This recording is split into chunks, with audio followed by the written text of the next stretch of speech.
Hello students, आप सभी का एसकेजी ज्ञान ज्योति के यूट्यूब चैनल और एसकेजी ज्ञान ज्योति के ऐप पर स्वागत है। स्टूडेंट्स, अगर आप UG semester 1 new education policy के तहत यूजी सेमेस्टर 1 का एग्ज़ाम दे रहे हैं, एसकेएमयू या किसी भी यूनिवर्सिटी का आप एग्ज़ाम दे रहे हैं, तो आपका एक पेपर है आईबीएस यानी वोकेशनल कोर्स, जिसमें एक सब्जेक्ट है awareness of rights and laws. तो उसी से रिलेटेड आज मैं आपके लिए एक वीडियो लेकर आया हूँ, जिसमें एक चीज़ पढ़ना है, राइट्स ऑफ इक्वलिटी। यूनिट 1 में जो आपका एसकेएमयू का या बोलिए एनईपी का न्यू एजुकेशन पॉलिसी का जो सिलेबस है, उसमें एक लेसन है राइट्स ऑफ इक्वलिटी यानी समानता का अधिकार। ये लेसन यूजी सेमेस्टर 1 के एग्ज़ाम के लिए बहुत इम्पोर्टेंट्स है, क्योंकि समानता का अधिकार जो है हमारे हर भारतीय नागरिक को जानना चाहिए। और ऐसी बात नहीं है कि जो राइट्स एंड लॉ है, जो हमारा अवेयरनेस है, ठीक है, तो इसके बारे में आपको पता नहीं है। आपने इसके बारे में क्लास 6 से 10 तक अपने सिविक्स के बुक यानी नागरिक शास्त्र में पढ़ा है। अब इसको एक बार फिर से पुनरावृत्ति करना है, क्योंकि जब आप बीए बीएससी को कंप्लीट कर लें तो स्टूडेंट्स आपको जो है दिक्कत ना हो, ठीक है। जब आप समानता का अधिकार आज से आपका कंपटीशन में पूछा जाता है, इंटरव्यू में पूछा जाता है, तो एक बार आपका सेमेस्टर 1 बीए में रिवीजन हो जाए और आप अपने माइंड में जो है इस समानता के अधिकार, राइट्स ऑफ इक्वलिटी को डाल लें, ताकि कभी भी आपको ये कन्फ्यूजन ना हो कि इसमें क्या कहा गया। तो आइए देर न करते हुए हम लोग समानता के अधिकार को अपने 4 इंची के दिमाग में समझने की कोशिश करेंगे और जानने की कोशिश करेंगे कि इसके अंदर आखिर क्या हमारे 4 इंची को दिमाग में जानना ज़रूरी है, और ताकि हम अपने एग्ज़ाम हॉल में उत्तर पुस्तिका में अपने दिमाग से आंसर बुक को लिख पाए। क्योंकि जो स्टूडेंट्स अपने दिमाग से आंसर बुक को लिखता है उसका उत्तर सबसे बेस्ट होता है और उसमें अच्छे मार्क्स भी आते हैं। तो समानता के अधिकार के अगर मूल बातें को आप जान जाते हैं, समानता के अधिकार के मूल बातों को आप जान जाते हैं, तो उसको बना के लिखना अपने शब्दों में कोई बड़ी बात नहीं है। इस तरह करके मैं awareness of rights and law पर हम कुछ टॉपिक पर वीडियो आपके एग्ज़ाम के पहले तक देंगे। अभी टाइम है, कोशिश करेंगे कि हम 8-10 वीडियो आपको अपने YouTube चैनल और ऐप के माध्यम से आपकी हम सहायता कर पाएँ। तो देर न करते हुए आइए समानता के अधिकार के बारे में थोड़ा सा हम लोग जानते हैं। देखिए, समानता का अधिकार जो है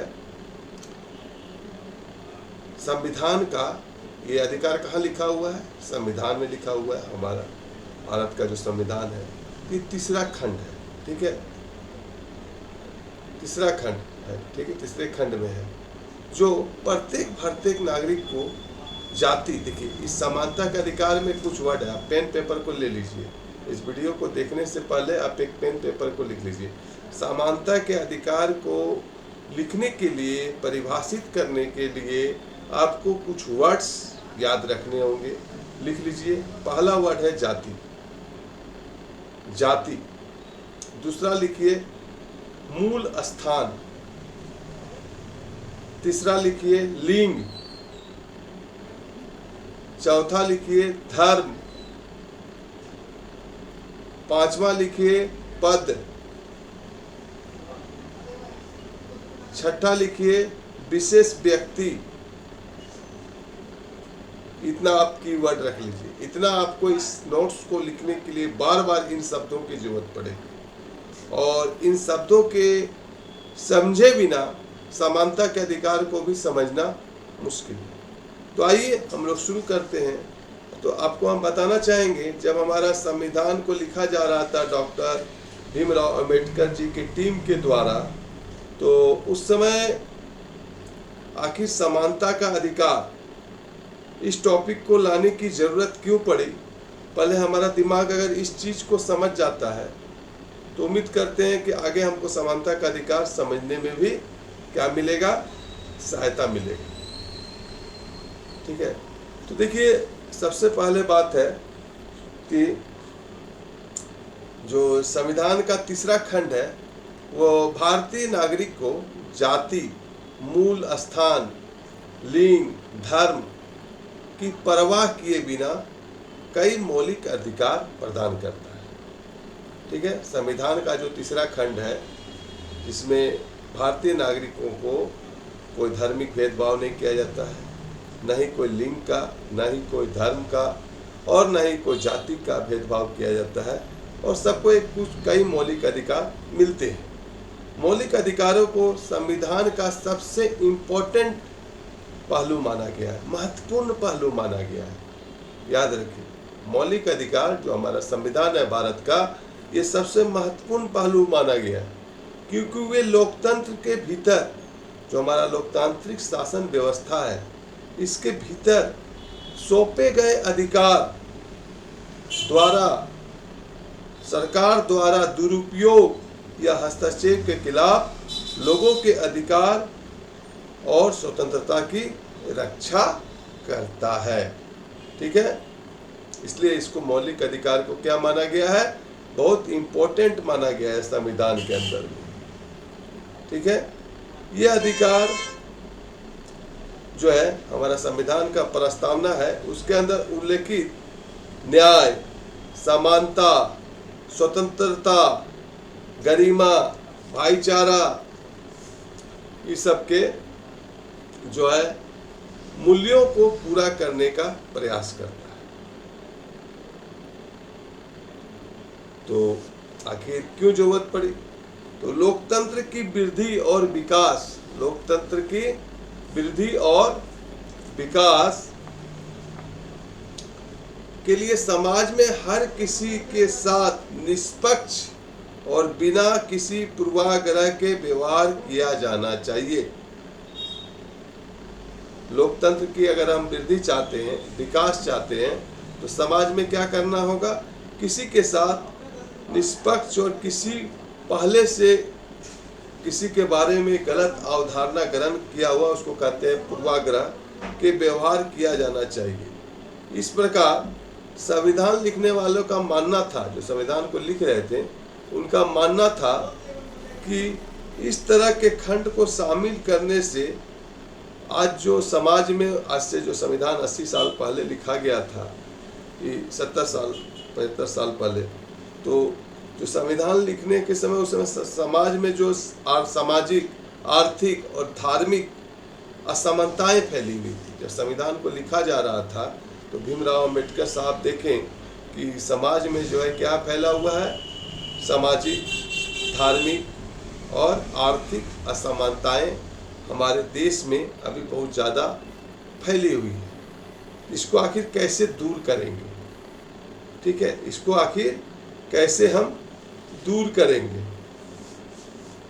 ठीक है, तो देश तो आज़ाद हो गया है, ठीक है, देश तो हमारा आज़ाद हो गया है, तो उसने बोला कि हम इस तरह का एक कानून ले आए, समानता का अधिकार, इस तरह का कानून ले आते हैं, तो इससे क्या हो जाएगा, हमारे देश के जो प्रचलित धार्मिक मान्यताएं हैं, सामाजिक क्या है, मानकों हैं, सामाजिक मानकों हैं, और सदियों से जो पुरानी हमारी प्रथाएं चली आ रही है, जैसे जातिवाद, छुआछूत, नक्सली भेदभाव, इस समानता के अधिकार को अगर एक कानून समानता का अधिकार से हम बना देते हैं, ठीक है, एक रूल बना देते हैं, अपने देश के नागरिकों को एक समानता का अधिकार दे देते हैं, तो इस प्रकार जो मौलिक अधिकारों के अंदर में एक लाया गया समानता का अधिकार। ठीक है, तो आपको समझ में आया समानता का अधिकार क्यों आखिर लाया गया, क्योंकि हमारे देश में जब संविधान लिखा जा रहा था तो हमारे देश में क्या थी, अधिकतर जाति के नाम पर, धर्म के नाम पर, पद के नाम पर, ठीक है, स्थान के नाम पर, लिंग के नाम पर जो है भेदभाव था, अंतर था, ठीक है। पुरानी जो है सामाजिक प्रथाएं थी, जातिवाद था, छुआछूत था, नस्ली भेदभाव था, इन सभी को खत्म करने के लिए जो है संविधान में एक व्यवस्था किया गया। क्या किया गया? समानता का अधिकार। क्योंकि इन असमानताओं को खत्म करने का सबसे अच्छा तरीका था समानता का अधिकार का एक कानून बना दिया जाए, संविधान में लिख दिया गया। समानता का अधिकार केवल वर्ग, जाति, धर्म या लिंग या जन्म स्थान के आधार पर कानूनी भेदभाव पर रोक लगाकर सभी लोगों को समान व्यवहार का गारंटी देता है। अब समानता का अधिकार का आपको परिभाषा लिखना होगा, तो क्या लिखना होगा आपको? समानता का अधिकार लिखिए। समानता का अधिकार किसी भी प्रकार के, ठीक है, समानता का अधिकार केवल वर्ग, लिखिए, समानता का अधिकार किसी भी प्रकार के या केवल वर्ग, धर्म, जाति, लिंग, जन्म स्थान के आधार पर कानूनी भेदभाव पर रोक लगाकर सभी लोगों के साथ समान व्यवहार की गारंटी देता है, या गारंटी के जगह आप अधिकार भी लिख सकते हैं, ठीक है। समानता के अधिकार को संविधान का मूल घटक माना जाता है। आपको पता नहीं होगा, समानता के अधिकार को संविधान का मूल घटक माना जाता है। देखिए, अब समानता का अधिकार बुक में लिखा कहाँ गया है? स्टूडेंट्स, आपको याद होगा, आपने 6 से 10 तक के बीच में जरूर सिविक्स में अनुच्छेद के बारे में पढ़ा होगा। अनुच्छेद 1, 2, 3, 4, 5, 6। तो समानता का अधिकार संविधान में कहाँ लिखा हुआ है, कितने अनुच्छेद में लिखा हुआ है, इसके बारे में थोड़ा सा ये भी हमारे दिमाग को जानना चाहिए। 14 से 18 अनुच्छेद के बीच में, अनुच्छेद संख्या 14, 15, 16, 17, 18, इन सारे अनुच्छेदों में समानता के अधिकार के बारे में लिखा गया। आप कॉपी में नोट डाउन कर लीजिए। समानता का अधिकार अनुच्छेद संख्या 14 से 18 के बीच लिखा गया है। इतना तो आपको समझ में आ गया कि नहीं आया? ठीक है, तो यहाँ तक हो गया। अब हम थोड़ा सा जान लेंगे कि अनुच्छेद 14 में क्या लिखा गया, समानता का अधिकार के बारे में क्या कहा गया। खाली मूल पॉइंट अपना दिमाग को बता दीजिए, उसके बाद हर जगह जाति धर्म ये लगेगा ही लगेगा हर नोट्स में, ठीक है। तो मूल है अनुच्छेद 14 में किस चीज़ के बारे में, समानता का अधिकार के बारे में लिखा गया है, 15 में किस चीज़ में लिखा गया है, 16 अनुच्छेद में क्या लिखा गया है, और 17-18 में क्या लिखा गया है। ये थोड़ा सा हम इसको मैसेज देने की कोशिश करेंगे और उम्मीद करते हैं साथ साथ में आप इसको लिख भी जरूर रहे होंगे, राइट। तो देखिए, हम शुरू करते हैं। लिख लीजिए आप कॉपी में, अनुच्छेद 14 समानता का अधिकार।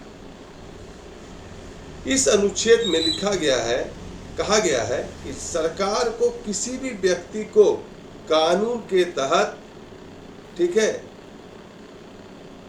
क्या बोल रहे हैं कि सरकार को किसी भी व्यक्ति को किसके तहत, कानून के तहत समान व्यवहार से वंचित नहीं करना चाहिए, ठीक है। और साथ ही भारत के भीतर समान अधिकार की गारंटी देना चाहिए, ठीक है। चाहे लिंग, जाति, राष्ट्रीयता की परवाह किए बिना कानून के तहत सभी को समान व्यवहार का अधिकार है। यानी इसके तहत क्या दिया गया है? पहला, कानून के तहत सभी को समानता दी गई है, ठीक है, समान अधिकार दिया गया है। तो अब दूसरा है, कानून के तहत समानता दी गई है, इस अधिकार का अनुच्छेद 14 में है। दूसरा, समान अधिकार हो गया, कानून के तहत जो है समानता दी गई है, ठीक है। इसका मतलब ये हुआ कि किसी के पास कोई अद्वितीय अधिकार या लाभ नहीं है, ठीक है। किसी को भी स्पेशल जाति, अद्वितीय का मतलब हो गया स्पेशल जाति, धर्म, लिंग, जो आपको मैंने कीवर्ड बताया था शुरू में, उसी के आधार पर दो तरह का लाभ की अधिकार किसी भी भारतीय नागरिक को नहीं है। स्थिति, पद आदि जैसे अप्रासंगिक कारकों के आधार पर न्यायालय की नज़र में कोई पूर्वाग्रह नहीं है। ठीक है, इसकी स्थिति अगर मजबूत है, अगर कोई ऊंचे पद पर है, तो इसके इन कारकों के आधार पर न्यायालय जो है उसको एक विशेष अधिकार नहीं दे सकती। ठीक है, अनुच्छेद 14 में घोषणा करता है कि सभी व्यक्ति स्थिति या पद की परवाह किए बिना नियमित अदालतों के विशेष क्षेत्राधिकार के प्रति संवेदनशील हैं। उसके बाद इसके अंदर तीसरा पॉइंट दिया गया है, लिखिए, कानून के तहत कानूनी सुरक्षा। कानून के तहत समान कानूनी सुरक्षा, यह कानून के तहत समान व्यवहार का तार्किक विस्तार है।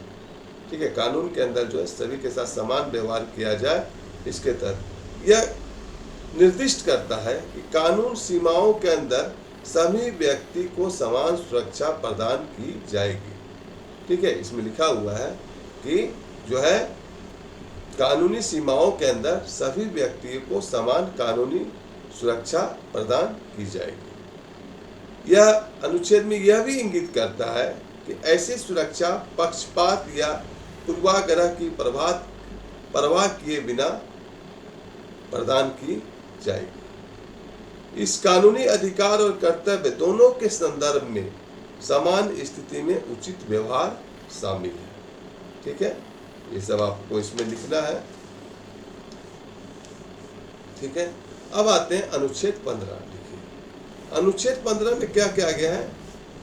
ठीक है, इसमें कहा गया है कि सरकार समान अधिकार की गारंटी आपको देती है। केवल धार्मिक अभ्यास, वर्ग, लिंग या जन्म स्थान, इन कारकों में से किसी संयोजन के आधार पर किसी भी व्यक्ति के प्रति पूर्वाग्रह नहीं रखेगी। ठीक है, ठीक है, और ऐसे नागरिकों को किसी भी विकलांगता सीमा, विकलांगता के प्रति संवेदनशील नहीं होना चाहिए। ठीक, इतना ही जान लीजिए, यानी इन कारकों के प्रति जो है पूर्वाग्रह नहीं होगी। अब अनुच्छेद 16 में क्या लिखा हुआ है। अनुच्छेद 16 घोषित करता है कि किसी भी व्यक्ति को केवल धार्मिक विश्वास, जातीयता, जो आपको कीवर्ड बोले थे, वर्ग, लिंग, वंश, जन्म स्थान, निवास, इस कारकों में के किसी भी संयोजन के आधार पर किसी भी सरकारी व्यवसाय या पद के लिए अयोग्य घोषित नहीं किया जा सकता है।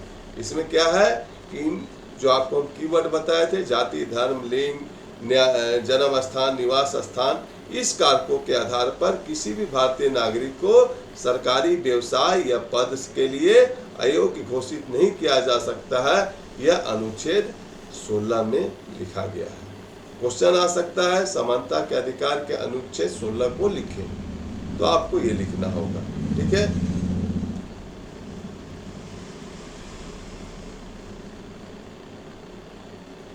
आया समझ में।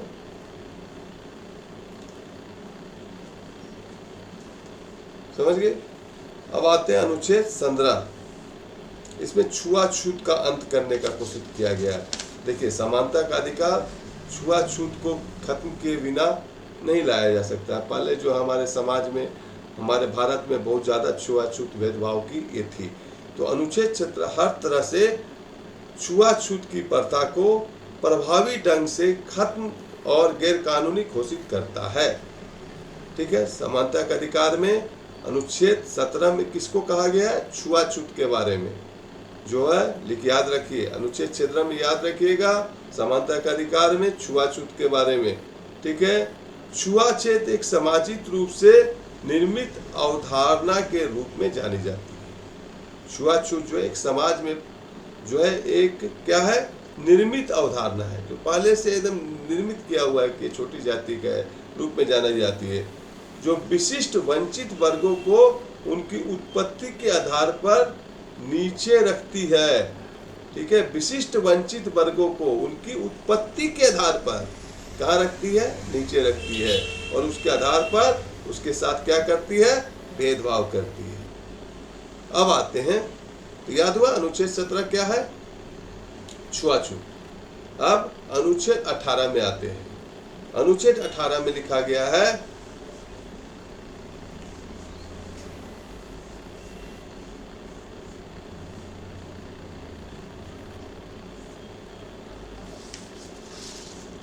अनुच्छेद जो है कि आपको किसी को रैंक नहीं देना है, रैंकों को देने से नकारता है। इसका मतलब हुआ कि सरकार किसी भी निवासी या गैर नागरिकों को उपलब्धियां देने से रोकता है, ठीक है। दूसरी ओर सशस्त्र सेवा और शैक्षिक उपलब्धियों को प्रतिबंध से बाहर रखा गया है, ठीक है। सशस्त्र सेवा यानी सेना और शैक्षणिक उपलब्धियों को इससे बाहर रखा गया है, याद रखिएगा। बाकी में जो है निवासी या गैर निवासी नागरिक को उपलब्धियां देने से रुकता है, आपको किसी प्रकार के उसको विशेष उपलब्धि नहीं देना है, ठीक है। रैंकों को रोकता है, उपलब्धियां देने से रोकता है, लेकिन इसमें सशस्त्र सेवा और शैक्षणिक उपलब्धियों को प्रतिबंधित से बाहर रखा गया है, ठीक है। हम किसी को उपलब्धियां, कोई अगर अच्छा पढ़ता है, अच्छा शिक्षा ग्रहण करता है तो उसको हम उपलब्धि दे सकते हैं। सेना में कोई अच्छा प्रदर्शन करता है तो उसको हम परमवीर चक्र, शौर्यवीर चक्र दे सकते हैं, ठीक है। तो आपको ये समझ में आ गया होगा कि समानता का अधिकार क्या है, इसी पर आपको लिखना है। अगर समझ में आ गया होगा तो वीडियो अपने दोस्तों को ज़रूर शेयर करें, ताकि ज़्यादा से ज़्यादा स्टूडेंट्स इस वीडियो का लाभ ले सकें। स्टूडेंट्स, फिर हम मिलते हैं न्यू सेशन में awareness of rights and law के नए क्वेश्चन के साथ। उम्मीद करते हैं ये वीडियो आपको अच्छा लगे। अगर आप इसका नोट्स चाहते हैं तो SKG ज्ञान ज्योति पर आप ऐप पर इसका नोट्स बहुत जल्दी अपलोड कर दिया जाएगा, ठीक है, जहां से आप बहुत कम गुरु दक्षिणा देकर इस नोट्स को प्राप्त कर सकते हैं। धन्यवाद। इस सब्जेक्ट वीडियो को जरूर शेयर कीजिएगा।